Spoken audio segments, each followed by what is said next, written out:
Elgar live न्यूजमध्ये आपलं स्वागत आहे। गोंदिया पोद्दार शाळेमध्ये आदिवासीच्या मुलांना टिशा बाहेरच्या बाहेर काढून त्यांना कोणतीही माहिती न देता वरतीच्या लेवलवर टिशा काढून त्यांच्या शिक्षणाचं हनन केले जात आहे। याबद्दल या ठिकाणी गोंदियातील आदिवासी आई वडील प्रोजेक्ट आपण एकात्मिक आदिवासी विकास प्रकल्प कार्यालय देवरी या ठिकाणी गोंदियाचे लोक जे पालक आहेत ते आलेले आहेत आणि त्यांच्या विद्यार्थ्यांच्या आणि त्यांच्या मुलांच्या समस्या आहेत त्या संदर्भात या ठिकाणी गोंदियाचे लोक आलेले आहेत। त्याचं असं म्हणणं आहे की जी पोद्दार शाळा गोंदियाची आहे त्या ठिकाणी यांची मुलं शिकत होते, काही यांना माहिती न देता यांना कोणतीही नोटीस न देता यांच्या मुलांच्या टिशा प्रोजेक्ट ऑफिसमधून घेऊन जाण्याचं यांच्याकडे लक्षात आल्यावर हे प्रोजेक्ट ऑफिसमध्ये आलेले आहेत। आपण जाणून घेऊया की यांच्या काय समस्या आहेत आणि यांच्या मुलांना कशा पद्धतीने बाहेर काढल्या जातं, काय समस्या आहे हे आपण जाणून घेऊ। आपलं नाव सांगून। माझं नाव बलराज कोळचडे आहे आणि मी गंगाझरीला राहतो, जिल्हा गोंदिया आहे माझा। माझी मुलगी 8व्या वर्गाला यावर्षी गेलेली आहे, 7वा वर्ग पास होऊन। आणि आम्ही पोद्दारला गेल्यावर तिथं रिझल्ट घेतला तेव्हा त्यांनी सांगितले का आता तुमच्या मुलीचं शिक्षण इथं होणार नाही, तुमच्या मुलीला कुठं दुसऱ्या शाळेमध्ये देवरी प्रकल्प ऑफिसतून दुसऱ्या शाळेला ॲडमिशन होईल।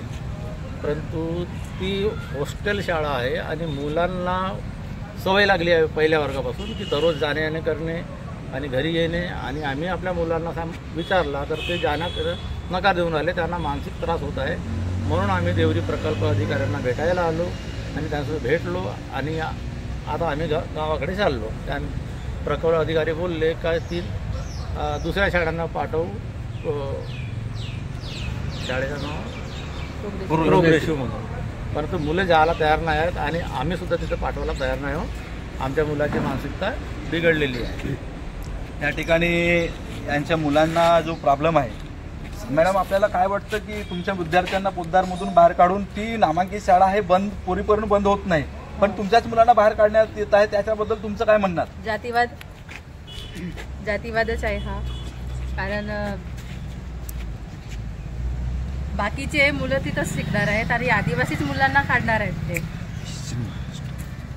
तर ही जातीवादच आहे म्हणून मला असं तरी वाटते। म्हणजे मैडम आपको क्या लगता है कि आपके स्टूडेंट अभी तक वहाँ पढ़े, अभी निकाल रहे हैं, तो इसमें क्या लग रहा है आपको? जातिवादी है। मैंने अभी तक पहली से लिए अभी 7वीं तक पढ़े और अभी क्यों नहीं ले रहे हैं? तो आप तो साहब को बताया कि हमारे लड़कों को पीछे रखा जाता है, जो बड़े लोग हैं पैसे वाले हैं उनको आगे बढ़ाया जाता है, ऐसा है क्या? हाँ ना, ऐसे था। अभी मतलब 1-2 साल से वो साथ में बिठा रहे, पहले अलग अलग ही बिठाते थे। अभी 5वीं से साथ में बैठते हैं, साथ में बस में भी जाते हैं, एक साथ रहते हैं, लेकिन पहले तो अलग ही रखते थे उनको, अलग ही पढ़ाते थे। तो आपली काय राय असेल सर की आपले मुलं त्याच शाळेत राहायला पाहिजे असं तुम्हाला वाटते? आतापर्यंत आमची मुलं पोद्दारला शिकले, तर त्याच्यामुळे ज्या मुलांची मानसिकता तिथं शिकण्याची झालेली आहे त्यांचा सहभाग झालेला आहे, पूर्ववत आमच्या मुलांना पोद्दारच ही शाळा पाहिजे, जेणेकरून सलग 3 वर्ष जर दिलं तर नक्कीच विद्यार्थ्यांचा विकास होऊ शकेल, ही आमची इच्छा आहे। जर शासनानं किंवा तुमच्या प्रोजेक्ट ऑफिसनं म्हटलं की आम्ही त्या विद्यार्थ्यांना तिथं ठेवणार नाही, तर तुमची काय भूमिका असेल पुढे? जर प्रोजेक्ट ऑफिसरने जर तिथं नाही ठेवू असं म्हटलं तर आमची इच्छा आहे की अपर आयुक्त नागपूर ह्या ठिकाणी जावं आणि त्या साहेबांसोबत बसून काय तोडगा निघते ते काढावं, आणि तेव्हा जर नाही निघलं तर समोर बघू काय होते ते। पण काय कराल नेमकं तुम्ही जर तुमच्या विद्यार्थ्यांना त्या पोद्दार शाळेत ठेवलं नाही आणि नागपूर विभागात गेल्यानंतर तुम्हाला जर समाधान उत्तर मिळालं नाही तर तुम्ही कराल काय? तुमच्या मनात काय आहे? जर आमच्या मुलांना जर ठेवलं नाही ATCनी सुद्धा, तर आम्ही सरळ कलेक्टर ऑफिसच्या समोर जाऊ आणि विद्यार्थ्यांसोबत सर्व पालक उपोषणावर बसू। जोपर्यंत आमच्या मागण्या मंजूर होणार नाही तोपर्यंत आम्ही त्या ठिकाणाहून उठणार नाही। तर या ठिकाणी आपण पालकांच्या समस्या जाणून घेतलेल्या आहेत की पोद्दार शाळा चालूच असणार आहे आणि फक्त आदिवासीच्याच पोरांना स्टाफमधून काढायचं आहे, म्हणून यांच्या मनामध्ये संभ्रम निर्माण आहे।